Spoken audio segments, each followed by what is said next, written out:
ஓம் ஈஸ்வரா குருதேவா.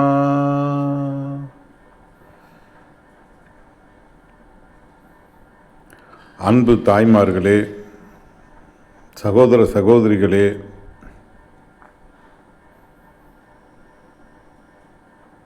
உலக மக்களே, மகான்களே, அருளாளர்களே, தவசிகளே, நாளைய உலகை காக்கும் உத்தம ஞான குழந்தைகளே, உங்கள் அனைவரையும் மனம் மொழி மெய்யால் வணங்கி மகிழ்கின்றேன். இப்பொழுது நாம் பார்க்க இருப்பது உயிரே கடவுள் புத்தகத்திலிருந்து எமது வாழ்க்கையும் மகானின் சந்திப்பும்.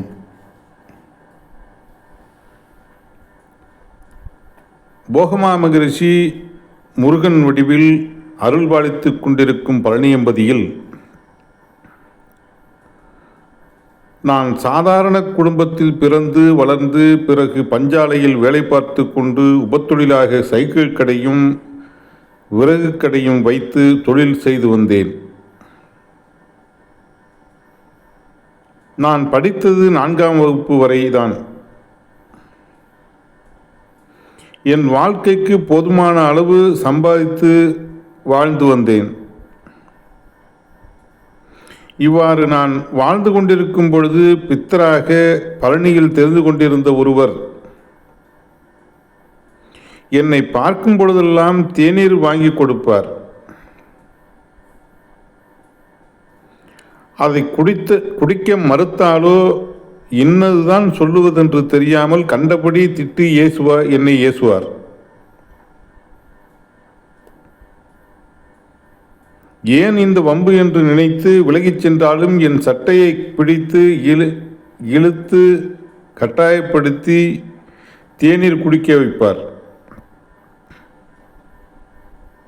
இதற்கு பயந்து அவருக்கு தெரியாமல் மறைந்து வேறு வழியில் சென்றாலும் எப்படியாவது கண்டுபிடித்து விடுவார்.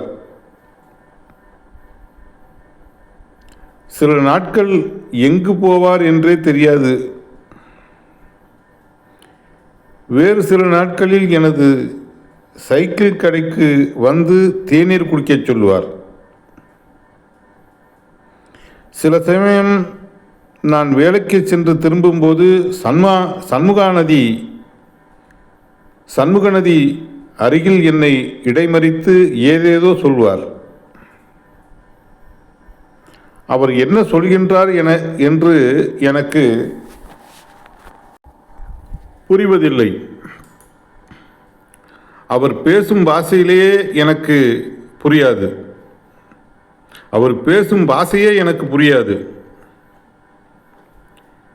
இப்படித்தான் எனக்கும் அவருக்கும் பழக்கம் ஏற்பட்டது. சில சமயம் ஒரு வெள்ளி உருண்டையை என்னிடம் கொடுத்து ஏதோ சொல்லிக் கொண்டிருப்பார். சில சொற்கள் புரியும், சில சொற்கள் புரியாது.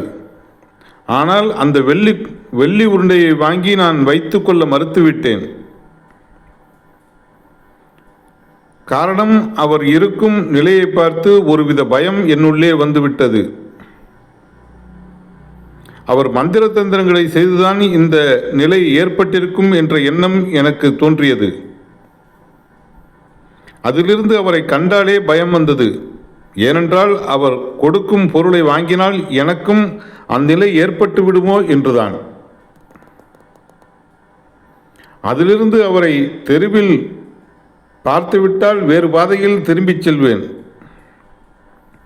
அப்படி சென்றாலும் திரும்பும் வளைவான இடங்களில் நின்று கொண்டு திடீரென்று என்னை பிடித்து விடுவார். அப்படி பிடித்ததும் திருடன் திருடன் என்று சப்தம் போடுவார். இந்நிலையை மற்றவர்கள் பார்க்கும் பொழுது எனக்கு வெட்கமாக இருக்கும். இதனால் மறைந்து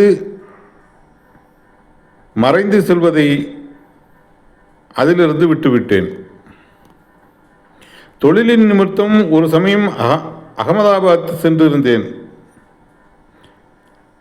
அங்கு 2 வருடம் தொழில் செய்தேன். அங்கும் ஒரு நாள் திடீரென்று என் முன் தோன்றி என்னை தேநீர் குடிக்க கூப்பிட்டு சென்றார். நானும் தேநீர் வாங்கி குடித்தேன். குடிக்கவில்லை என்றால் திட்டுவார் என்று எனக்கு தெரியும். இங்கு எப்படி வந்தீர்கள், நான் இருக்கும் இடம் எப்படி தெரியும் என்று எப்படி தெரிந்து கொண்டீர்கள் என்று கேட்டால் இனம் புரியாத பாஷையில் கோபமாக பேசுவார். ஆகையால் அவரிடம் எப்படி அகமதாபாத் வந்தார் என்று கேட்டு தெரிந்து கொள்ளவும் முடியவில்லை. இருந்தாலும் அவர் வாங்கி கொடுக்கும் வரை பார்த்து கொண்டே இருப்பேன். ஏனென்றால் அதில் ஏதாவது போட்டு கொடுத்து விடுவாரோ என்ற பயம். வேறு எந்த பொருள் கொடுத்தாலும் வாங்குவதில்லை, வாங்கிக் கொள்வதில்லை. கொடுக்கும் பொருளில் ஏதேனும் செய்து கொடுத்து விட்டால் நமக்கு ஏதாவது தொல்லை வந்து விடுமோ என்று அச்சம் இருந்து கொண்டே இருந்தது. இப்படி பல வருடங்கள் பித்தர் போன்று இருந்தவரிடம் பழகி வந்தேன். இப்படித்தான் அவருக்கும் எனக்கும் தொடர்பு வந்தது. எனக்கு திருமணமாகி 2 பையன்கள் 3 பெண்கள் இருந்தனர். ஒரு பெண்ணுக்கு திருமணமாகிவிட்டது. கடைசி பையனுக்கோ வயது 1.5 இருக்கும். இவ்வாறு இருக்கும் பொழுது என் மனைவிக்கு உடல் நலம் சரியில்லாமல் இடுப்புக்கு கீழ் கால்கள் 2ம் அசைக்க முடியாத நிலை. மருத்துவமனைக்கு எடுத்து சென்று பரிசோதனை செய்ததில் டாக்டர்கள் அறுவை சிகிச்சை செய்ய வேண்டும், ஆனால் அறுவை சிகிச்சை செய்யும் அளவிற்கு உடல்நிலை சரியில்லை என்றும், மருந்து கொடுத்து உடல்நிலை ஓரளவிற்கு பக்குவமான பின் அறுவை சிகிச்சை செய்யலாம் என்று மருந்து கொடுத்து வந்தார்கள். ஆனால் உடல்நிலை தேறுவதற்கு பதிலாக நாளுக்கு நாள் மேலும் உடல்நிலை மோசமடைந்து வந்தது. இப்படி பல மாதங்கள் மருந்து கொடுத்து வந்தும் உடல்நிலையில் முன்னேற்றம் இல்லை. டாக்டர்கள் வீட்டிற்கு எடுத்துச் செல்லும்படி கூறிவிட்டார்கள். வீட்டிற்கு எடுத்து வரும்போது என் மனைவியின் உடல்நிலை இன்றோ நாளையோ என்ற நிலை. இடுப்பிற்கு கீழ் இரு கால்களும் உணர்ச்சியற்ற நிலையில் கால்கள் இரணமாகி மிகவும் மோசமாக இருந்தன. வீட்டிற்கு எடுத்து வந்த அன்றே மகளை பார்த்த என் மாமனார் மூர்ச்சையாகி மரணமடைந்தார். அவருக்கு என் மனைவி ஒரே மகள். அதனால் இந்நிலை ஏற்பட்டது. மறுநாள் எனது மாமனாருக்கு ஈமச்சடங்கு செய்ய தத்தளித்து கொண்டிருக்கும் பொழுது கையில் பையனை அழுது கொண்டிருந்தவனை தெருவிற்கு எடுத்து கொண்டு வந்தேன். அச்சமயம் எனக்கு தேநீர் வாங்கி கொடுக்கும் பித்தரானவர் என்னை பார்த்து விட்டார்.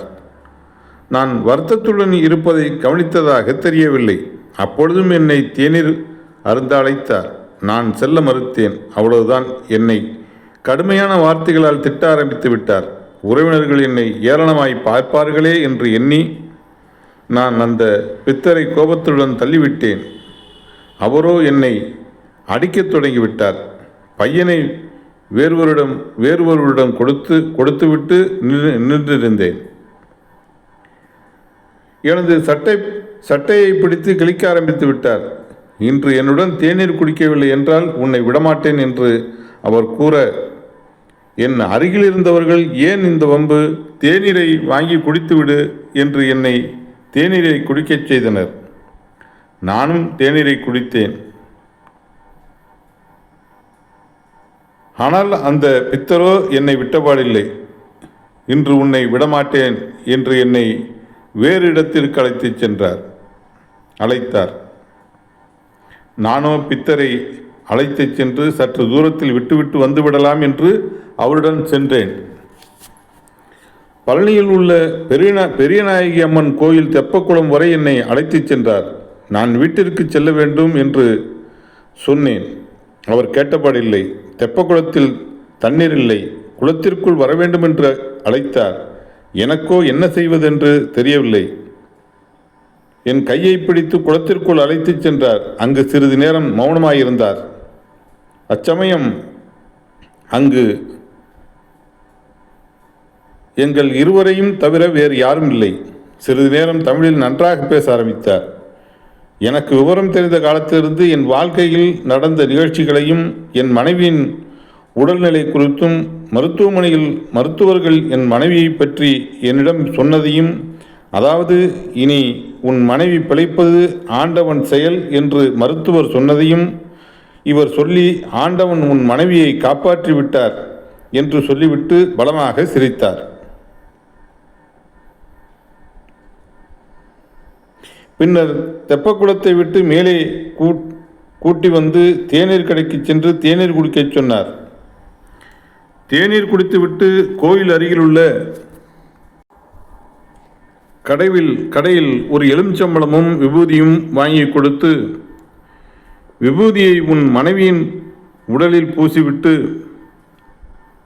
பழத்தை பிழிந்து குடிக்கச் செய், உன் மனைவி பிழைத்துக் கொள்வார் என்று சொல்லி என்னை வீட்டிற்கு அனுப்பிவிட்டார். ஓம் ஈஸ்வரா குருதேவா. இந்த அளவில் இந்த தலைப்பு நிறைவாகுது.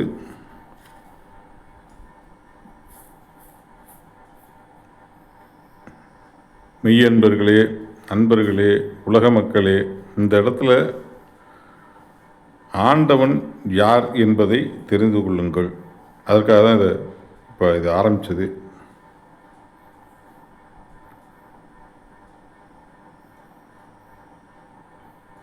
ஆண்டவன் காப்பாற்றிடுவார் அப்படின்ட்டு பலமாக சிரிக்கிறார் இல்லையா? சர்க்குருதேவர் இந்த பூமிக்கு வந்து கிட்டத்தட்ட 1.5 கோடி ஆண்டுகளாகுது. நமது ஞானகுரு என்று அழைக்கப்படுகின்ற மாமகரிஷி வேணுகோபால சுவாமிகளை தடுத்தாட்கொண்டு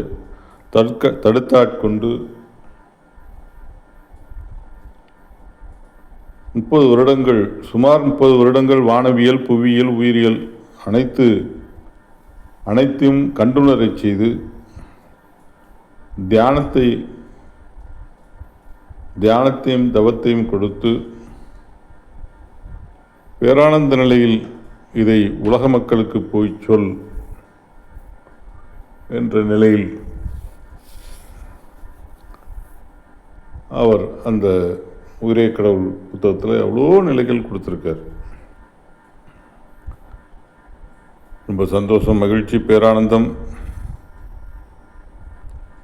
அந்த உயிரே கடவுள் புத்தகத்தில் அவர் சொல்லக்கூடிய தன்மைகள், உயிரே கடவுள், உன் உடலை ஆள்பவனும் ஆண்டவனாக இருப்பவனும் உன் உயிர்தான். உடலின் இயக்கத்தின் உணர்வில் எழும் எண்ணத்தினால் சுவாசிக்கும் உணர்வே இறையாகி உடல் வளர இறைவனாகின்றான். உயிரே கடவுள், அவன் வீட்டிற்கும் ஆலயம் உன் உடல். அதில் அசுத்தம் சேராது காக்க வேண்டியது உன் கடமை. மகரிஷிகள் வெளிப்படுத்தும் உணர்வின் ஒளி அலைகளை உனக்குள் சேர்த்து உன்னுள் அறியாது சேர்ந்த தீய வினைகளை மாய்த்து உன் எண்ணம் சொல் செயல் புனிதம் பெறு. இதுவே உனக்குள் உயிராய் விட்டிருந்து உன்னை ஆண்டு கொண்டிருக்கும் ஆண்டவனுக்கு நீ செய்யும் பணியாகும். இப்பணியில் ஆண்டவனின் பணியாக ஒளியின் சரீரம் பெறுவாயாக என்று நிறைவு பண்ணுறார். நாம் புறத்தில் வச்சு கும்பிட்டு விநாயகரை புறத்திலே வச்சு பார்க்குறோம், முருகனை புறத்திலே வச்சு பார்க்குறோம், வெங்கடாஜலபதியை புறத்திலே வச்சு பார்க்குறோம். எல்லாம் நமக்குள்ளே இருக்குது. நாம் தான் அது. அந்த நிலைகளை கொடுத்தவர்கள் மகரிஷிகள் என்பதை உணர வேண்டும். போக கொஞ்சம் கொஞ்சமாக கேளுங்க, புரிகிற வரைக்கும் விடாதீங்க.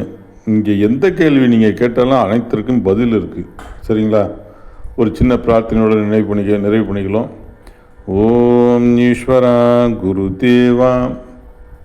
இந்த வீடியோவை கேட்டுக்கொண்டிருந்த அனைத்து உயிராத்மாக்களும் துருவமா மகரிஷி அர்சத்தியும் துருவ நட்சத்திரத்தின் பேரருளும் பேரழியும் சப்தரிஷிகளின் அர்சத்தியும் சப்தரிஷி மண்டலங்களின் பேரருளும் பேரழியும் பெற்று உங்கள் வாழ்க்கையில் அறியாது சேர்ந்த தீயவனிகள், சாபவனிகள், பாவனிகள், பூர்வ ஜென்ம வினைகள் அனைத்தும் அகன்று நீங்கள் உங்கள் வாழ்க்கையில் அருட்செல்வத்தில் கோடீஸ்வரனாகி, பொருட்செல்வத்தில் கோடீஸ்வரனாகி, பொருட்செல்வத்தை சேர்க்கும் பொழுது பற்றற்ற நிலையில் கோடீஸ்வரனாகி இந்த உலகை காக்கும் உத்தம ஞானிகளாக வளர்ந்து வாழ்ந்திட அருள் புரிவாய் ஈஸ்வரா என்று பிரார்த்தித்து இதை நிறைவு செய்கிறேன். மலரின் மனம் பெறுவோம், மகிழ்ந்து வாழ்ந்திடும் சக்தி பெறுவோம். மலர் மனம் பெறுவோம், மகிழ்ந்து வாழ்ந்திடும் சக்தி பெறுவோம். மலர் மனம் பெறுவோம், மகிழ்ந்து வாழ்ந்திடும் சக்தி பெறுவோம். ஓம் ஈஸ்வரா குருதேவா. ஓம் ஈஸ்வரா குருதேவா. அன்பு அருள் ஒளி சொந்தங்களே, வணக்கம். உங்களுக்கு இந்த வீடியோ பிடிச்சிருந்ததுன்னா லைக் பண்ணுங்கள், ஷேர் பண்ணுங்கள்,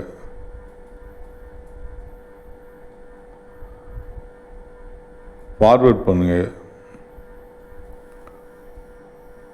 கமெண்ட் செக்ஷனில் நீங்கள் என்னென்னலாம் நினைக்கிறீங்களோ அதெல்லாம் பதிவு பண்ணுங்கள். மற்ற வீடியோலாம் பாருங்கள். உங்களுக்கு பிடிச்சிருந்ததுன்னு சொன்னால் சப்ஸ்கிரைப் செய்ய மறந்துடாதீங்க. சரிங்களா? மகிழ்ச்சி. குருவருள் பெறுவோம். ஓம் ஈஸ்வரா குருதேவா. குருவே சரணம், குருவே துணை. அனைவருக்கும் வணக்கம்.